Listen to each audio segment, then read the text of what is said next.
What's up guys, Rogue9 here, and with Operation Neon Dawn launching today, here's a quick-fire recap of all of the operator changes going live today. Let's go!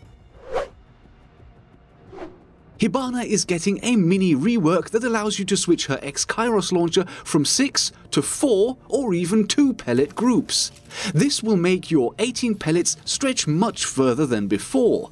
Unreinforced hatches and castle barricades can be opened up using only 2 pellets instead of the default 6 from the past. Reinforced hatches only need 4 pellets, letting you save 2 straight away, and if you only use 2 pellets at a time, you can make impact tricking much more difficult because the defenders will only get 2 pellets for each impact they use for denial. Opening up crawlable, crouchable, and even walkable holes will cost you 2, 4, and 6 pellets less than before because you can simply use the 2 width stacks instead of the old 3 width. Just make sure to leave enough space above and below the groups, otherwise it just might not work out. This is a great quality of life update for Hibana, but it will also end up as quite a considerable buff because you will be able to open up so much more than before. Jäger is getting nerfed, with a 10-second cooldown being added to each of his ADS devices. This will make burning out ADSs much easier than in the past, but if you're on attack, you're going to have to use that 10-second time window because the ADSs will now theoretically have infinite charges instead of only 2 each. The 10-second timer can be reset by Jäger picking up and redeploying the gadget, but that sequence of actions takes around 6 seconds in and of itself, during which Jäger will be completely vulnerable. Personally, I think the consequence of this will be that most of the time the ADSs will simply be stacked in groups of 3, and in that case you're going to need to throw 4 projectiles within that 10-second window, and that will usually take a coordinated effort from at least 2 attackers. So the ADSs will actually still be quite useful, but they'll most often just be concentrated in one location instead of being able to cover different spots. Beyond this announced change, there are also a couple of other changes going on. One obvious one are the new blue lights that replace the red, and I personally feel that the blue is somewhat easier to spot. And then there's also the sound that the devices make. Up until now, the range of the chirping and clicking noises was only about 10 meters.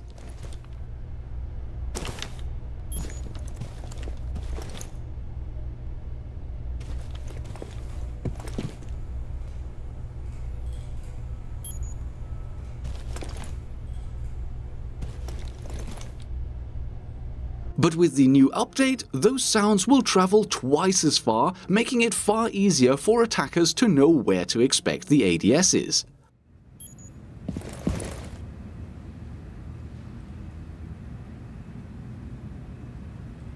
Something else I noticed on the test server that I'd never seen before is that ADS devices will now apparently block each other's line of sight.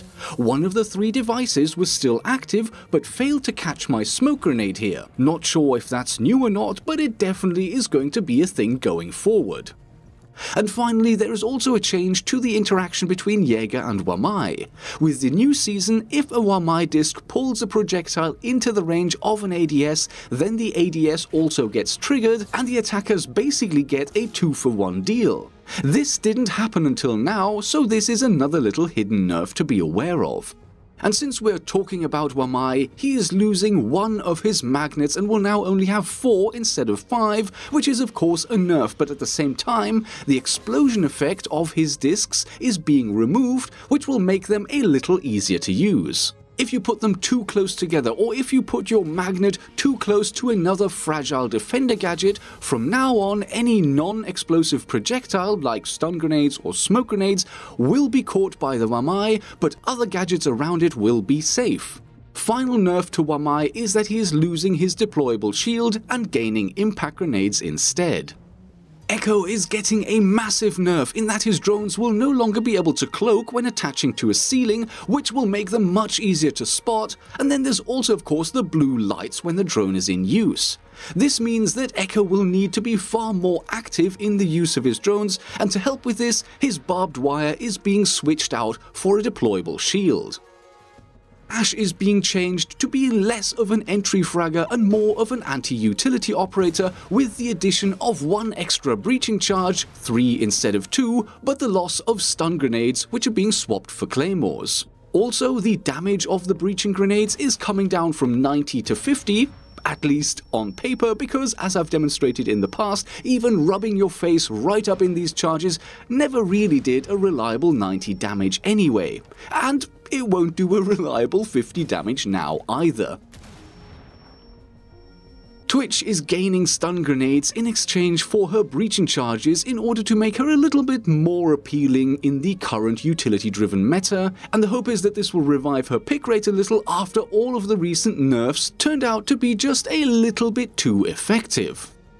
Sam is losing his oh-so-useful frag grenades and gaining a hard breach charge instead. This change is quite similar in its intended effect as Wamai's shield removal, in that the devs are specifically targeting operators that they see as too autonomous, too independent, and I'm honestly not sure I agree with this goal. In my personal opinion, having a few operators in the game that can be quite independent is a great thing for solo queuers, because if you do ever end up in one of those matches where your team just won't communicate or coordinate with you, then at least you have a couple of operators to fall back on that will allow you to get at least some work done on your own. This is a good thing, and on the flip side, it doesn't harm anyone. Having an operator who's a bit more independent isn't a bad thing for highly organized teams. It's not a bad thing for pro players. I really see no benefit in removing these comfort options from the game when nobody even benefits from it. But that's just my opinion. Yes, Siege is a team-based game, but I seriously doubt that the devs will ever be able to force cooperation on a certain subgroup of the player base, and if solo queuers are denied the opportunity to be able to play comfortably in games where they might not have reliable teammates, then I see a significant chance of these players simply quitting the game in future. Final gadget changes are for Dokkaebi, who is losing her stuns and gaining grenades in order to make her a little more attractive for players and to boost her pick rate. And Valkyrie is losing her shield and gaining impacts to reduce the number of deployable shields that will be played in Pro League. In Ranked, most players prefer her C4 anyway, and that will probably not be changing anytime soon. And that's it, a whistle-stop rundown of all of the operator changes going live today, just as a little reminder for you before you jump into the new season. If this refresher was useful to you, do leave the video a like, and with that, I hope you enjoyed the video and I will see you in the next episode.